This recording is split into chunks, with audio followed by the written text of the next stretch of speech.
वहां गए और वहां से वापस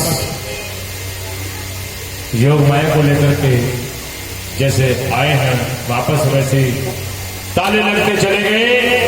पहरेदार जग गए, कंस को बुलाया। इन्होंने पहरेदारों ने कहा वहां पर वो गुड़िया जो रोई है भक्तों, क्योंकि वहां भी उत्सव मन रहे हैं। कहा? नंदगांव में यशोदा जी के यहाँ 40 वर्ष की एक मैया थी, 15 साल की का विवाह हुआ, तो लगभग 80 साल हो गए। क्या लाई थी वो? लहंगा मिलता था पहले पहनने के लिए, फहरिया जिसको बोलते थे, 84 गज की। लल्ला हुआ है, मैं भी चलूंगी, आंखों से दिख नहीं रहा और दांत भी नहीं है, सज रही है, सब युवतियां सब सज रही है। उसने कहा लल्ला हुए हैं नंद के यहाँ, मैं अपनी सजूंगी, कब सजूंगी? ओ भैया नजर से कम, आंख में लगाने वाली जो थी वो तो होठन पे लगा ली, और जो होठन पे लगाने वाली थी वो आंख में लगा ली। और भक्तों लड्डू माखन के पेड़े बना बनाकर, गोल बना करके बाल बाल सब खींच रहे हैं, खूब आनंद छा रहा है। बुढ़िया को जब आई जा रही थी तो बोला मुंह में गया, दांत तो थे नहीं, सीधा पेट के अंदर पहुंच गया। भक्तों ऐसे ब्रजवासी, भक्तों ब्रजवासी खूब झूम रहे हैं, कह रहे हैं। इधर भीड़ में एक बढ़िया प्रेम से पूछने लगी, क्यों रे लाला, क्या भयो है? बताया माता लल्ला भयो है। बड़ी खुशी के मारे दर्शाई, मैंने पीढ़िया सजाई रे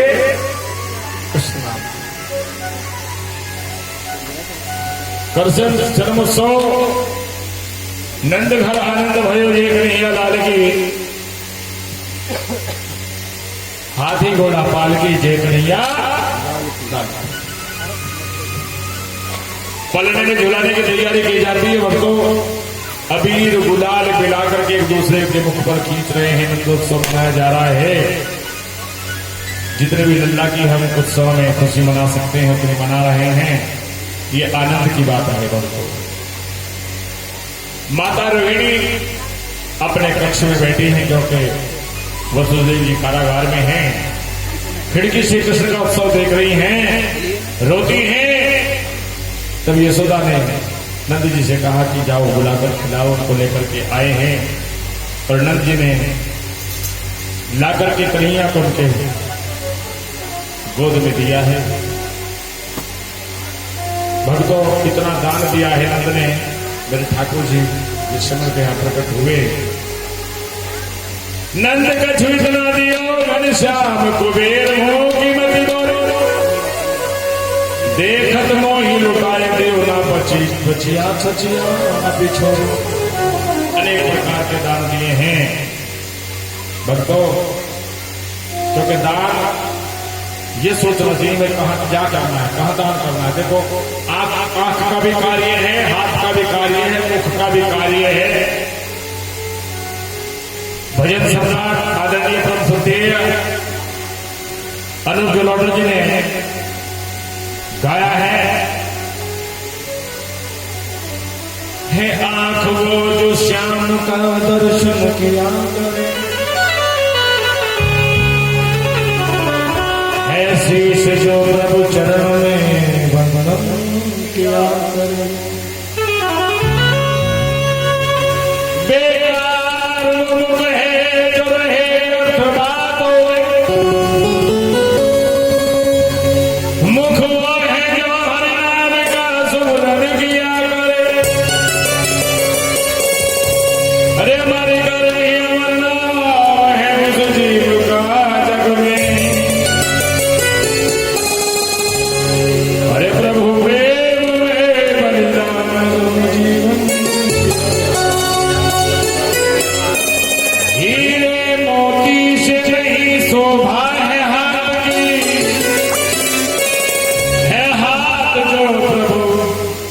चरणों का पूजन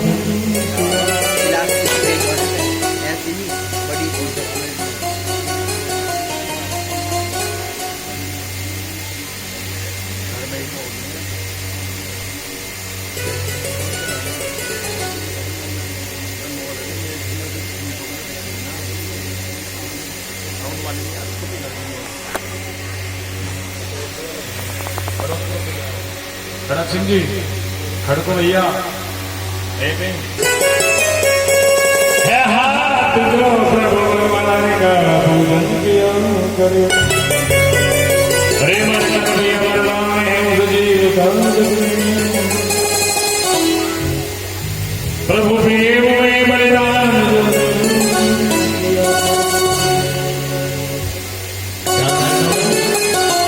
क्या लगाएंगे ऐसी लागी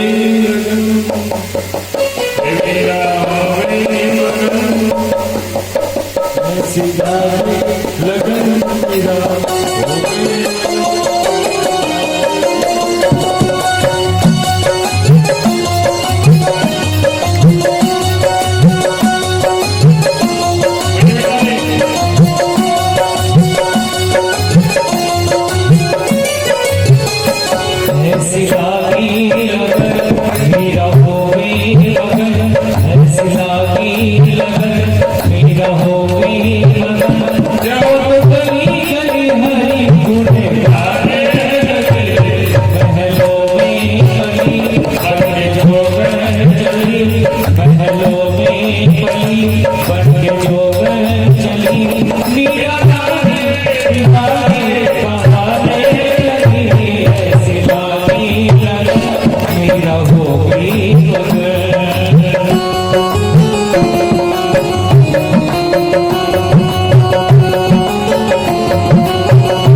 देखो बिना लगन के कोई कार्य हो नहीं सकता। ध्यान देना, प्रभु के नाम का कहीं संकीर्तन हो, कहीं कथा हो, भागवत हो, राम कथा हो, जागरण हो, और आपको आयोजकों के द्वारा, यजमान के द्वारा सूचना नहीं मिली, किसी भक्त के द्वारा सूचना मिल गई, तो समझो प्रभु के अंदर में बैठ करके आपको सूचना दे रहे हैं। जितना भी आपके पास समय है उतना समय देना अनिवार्य है, जीवन की सार्थकता है। देखो आप पर प्रभु की अपार कृपा, इसलिए कृपा तो सब पे है, आप पे अपार कृपा क्यों है? कितने लोग तो अस्पतालों में पड़े करा रहे हैं, कुछ बाहर पड़े हैं जिनका नंबर भी नहीं आ रहा, चंडीगढ़ या आपके जोड़ी ग्रांट में या यहाँ एम्स में और या महत्वेश में। ध्यान देना, आपके ऊपर प्रभु की अपार कृपा, और ये वादा करते हैं प्रभु का आश्रय लेकर। जब तक आप कथा पंडाल में ही यमराज का तो बाप भी नहीं आ सकता है। आपने सुना कभी नहीं सुना होगा, कोई कथा करते करते ऊपर पहुंच गया। मैं तो चाहता हूं मां ले जा, नॉट टेंशन, लेकिन ले जाना व्यासगति से, वो तेरी मर्जी। बुल्ला वाले से ले जा, या राजू लोग से ले जाइए, मर्जी तेरी है। ज्यादा तो उत्तराखंड से ही पड़ेगा ना, क्योंकि ये देव भूमि है ना। और फिर गंगा का किनारा भी दे सकते हैं आप लोग, चलो हरिद्वार नजदीक ही है। देखो कहाँ लड़ाए लाड़, कहाँ खेलेंगे हार, कुछ पता नहीं है। कर्म की गति बड़ी कठिन है, कर से कर्म कर्म विधिनाना, मन राख हो जाकर पढ़ना। आप ये भी ये कहोगे, अब ये गुरु जी रोज मरने का नाम लेना तो बड़े ध्यान देना, मौत और भगवान को हमेशा याद रखना। अरे जिंदगी तो बेवफा है, एक दिन ठुकराएगी, और मौत महबूबे खुदा है, हमें साथ लेकर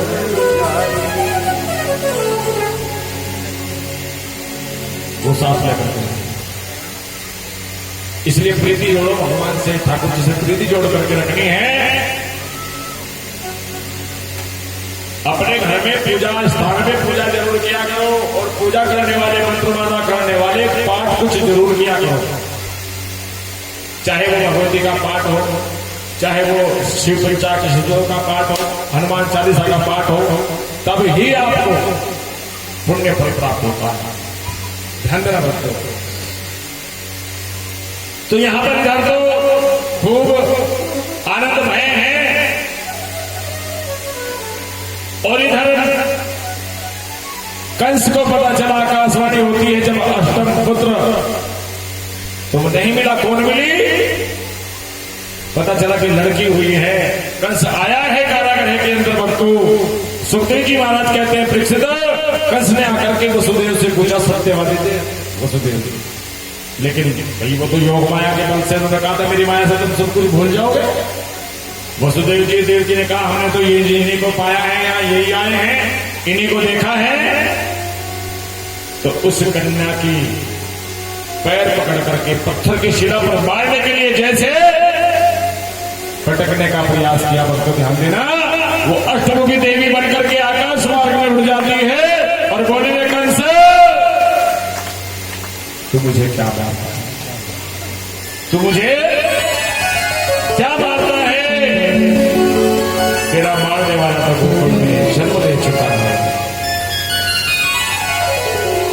भक्तों कहा लिया है कि ये नहीं बताऊंगी, तो ग्वाल वालों को भेजा जाता है, जाओ ब्रज के जितने भी इर्द गिर्द के नगर के गांव हैं और वहां 2 माह से कम जन्मे उम्र के बच्चे हैं, उन सबका क्या कर दो, हत्या कर दो। तो जिस समय जाते हैं वहां पर क्या होता है, ग्वाल वालों को मार करके भगा देते हैं। कंस को सूचना मिलती है, वो बुलाते हैं किसको, वो बुलाते हैं अपने एक राक्षसी बहन है पूतना। राम जी ने रामावतार में सबसे पहले राक्षसी को मारा, पोतनी। कृष्णावतार में कन्हैया जी ने पहले राक्षसी को मारा, किसको, पूतना। पूतना कौन है, ध्यान दें। सूर्पनखा कौन है, क्योंकि सूर्पनखा की नाक कटी थी कल, है ना। तो ये मुझे नहीं पता, सूर्पनखा के नाक कटने के बाद वो कौन से हॉस्पिटल में गई थी, अब पता नहीं झोले ग्रांट गई थी या मैं देश में गई थी, कहां कोई बताएगा, किसी को नहीं पता। ध्यान देना भक्तों, यहां पूतना को बुलाया गया और कहा कि तुम अपने स्तनों को जहरा और दूध लगा करके गांव के जितने इर्द गिर्द के बच्चे हैं जो हॉस्पिटल में सबको दूध पिला करके पास आए। उसको पता चला कि 2 विचित्र बालकों ने जन्म लिया है नंद के यहाँ गोकुल में, तुम वहां जाओ और अपना जहरीला दूध पिला करके उनको खत्म कर दो। पूतना जाती है सुंदर वेश धारण करके, कपट जो कपट से करते हैं ना, सूर्पनखा कौन है, सूर्पनखा रावण की बहन थी, वो भी कपट करती थी। तो आज की सूर्पनखा कौन है, सूर्पमन छाल नखमाने नखून, जिसके छाल के लंबे लंबे नखून थे। अब उतने लंबे तो आप नहीं रख सकते, लेकिन फिर भी शौक है, कुछ इंच जरूर रखते हैं। अब मुझे पता नहीं है कुछ बाजार में महंगे बिकते हैं क्या। एक दो बेटी मुझे मिली, मैंने कहा बेटा इनका क्या होगा, इनकी तो किसी जगह जरूरत ही नहीं पड़ती। अभी सास के जाने का तेरा टाइम नहीं, 2-3 साल लगेंगे भाई। हो सके सास को परोचनी हो, कुछ पैदा बदलाव उतारना हो, है ध्यान देना। नाखून नहीं रखने चाहिए ज्यादा बड़े, क्यों, इनमें कचरा होता है, गंदगी भर जाती है। ठीक, दिमाग में कचरा नहीं रखना चाहिए। जैसे आप अपने मोबाइल में क्या बोलते हैं उसको, वाइब्रेशन क्या होता है, वो क्यों क्या हो जाता है, कुछ क्या हो जाता है, वायरस, तो वो वायरस आ जाता है आपके बुद्धि में। जैसे अपने फोन को साफ रखते हो, ऐसे माइंड को भी साफ रखो, घर को भी साफ रखो, पड़ोस को भी साफ रखो और शुद्धता का आचरण करो। किसी भी कीमत पर अपने कुल को कलंकित नहीं होने देना है, ये कसम खानी है आज अपने भागवत में। मेरी बेटियों से भी मैंने कल भी मांगा था, आज भी मांग रहा हूं। कल वो भजन सुना था ना मैंने आपको, कि चुनरी में दाग लग जाए तो धोबी धोए छुड़ाए, यदि कुल में दाग लग जाए उसे कौन छुड़ाए, उसे कौन छुड़ाए। मेरे बहन, मेरी बेटियां, मेरी माताएं, मेरे भाई, मेरे नौजवान साथी, बच्चों, बस जितना दान जरूर दे दो, गलत संगत में नहीं जाएंगे और ऐसा कोई हमसे गलत कृत्य ना हो जिससे हमारे माता पिता को, खानदान को कलंकित होना पड़े। ये कुछ लेके जाना, ध्यान देना। मेरे पिताजी ने मुझे बचपन में सीख दी थी, स्वयं मेरे पिताजी ने कहा था, बेटा मैं जब थोड़ा जवान होने लगा ऐसे कर रहा था, वो छोटी छोटी सी पूछे आई थी, उनकी नजर पड़ गई, मूछ रखने का शौक है, रखोगे तुम्हें समाज वाले नहीं, मैं तुम्हें मूछ रखने से मना नहीं करता, लेकिन बेटा ये मूछ इंसान की शान होती है, ऐसा चित्र बना करके रखना कोई तुम पर जीवन में उंगली ना उठा सके। माताओं में माताएं, बहनों में बहनें, बेटों में बेटियां, यदि तेरी नजर सही होगी तो मूछों की भी आन बान शान रहेगी। ध्यान देना, आज से मेरे पिताजी ने मुझे कहा कि चरित्र एक ऐसा इंसान का ऐसा आभूषण है, एक बार उतर जाए चढ़ नहीं सकता। तुम कंकाल से लखपति, अरबपति, खरबपति तो हो सकते हो, लेकिन चरित्रवान नहीं हो सकते। चरित्र एक ऐसा आभूषण है, एक बार कलंकित हो जाए तो जीवन नरक हो जाया करता है भक्तों, इसका विशेष ध्यान रखना मेरी आपसे प्रार्थना। और एक विशेष, वैसा आप ये काम कार्य करोगे नहीं, मजबूरी है तुम्हारी, कर ही नहीं सकते आप लोग। जल्दी सोना, जल्दी उठना, अपने शयन कक्ष में एलईडी टीवी बंद हटा दो वहां से। सुखी जीवन बनाना है तो शयन कक्ष में एलईडी टीवी ना हो, गेस्ट रूम में हो। थोड़ा समय देखो, बात करो, अपने जीवन में गांठ मार लो, अपने शयन कक्ष से टीवी एलईडी गेस्ट रूम में पहुंचा दो, जहां पर आप केवल घंटा बैठ के देख सकते हैं। जो गेस्ट है मेहमान होगा वहां आप ज्यादा देर रह ही नहीं सकते, नहीं तो तुम्हें तो नाटक से फुर्सत। और नाटक बनाने वालों ने भी क्या किया, सारे माताओं बहनों की बना रखे नाटक, माता बहनों की बना रखे, बस कोई सास की चुगली, कोई जेठानी की चुगली, कोई ये कोई वो, एक दो लड़का ले ले बीच में, बस वो ILOV के चक्कर में रह जाता रखा। ध्यान देना, इसलिए लक्ष्य प्राप्त करने के लिए आप अपना अंधे हो जाओ मेरी बेटियों।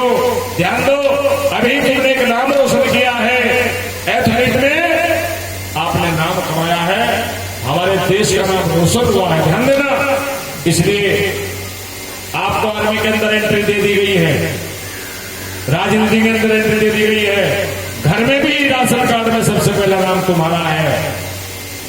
इसलिए बेटियां के पढ़ाते हैं बेटों को पढ़ जाती हैं बेटी, और बेटियां जिगर का टुकड़ा होता है। जिसकी बेटी है ना, जिसने विदा की, उसके हाल से पूछो।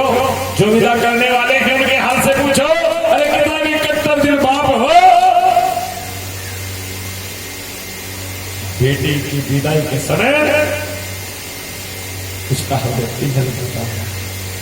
हम हजारों लोगों को समझाते हैं व्यासपीठ से,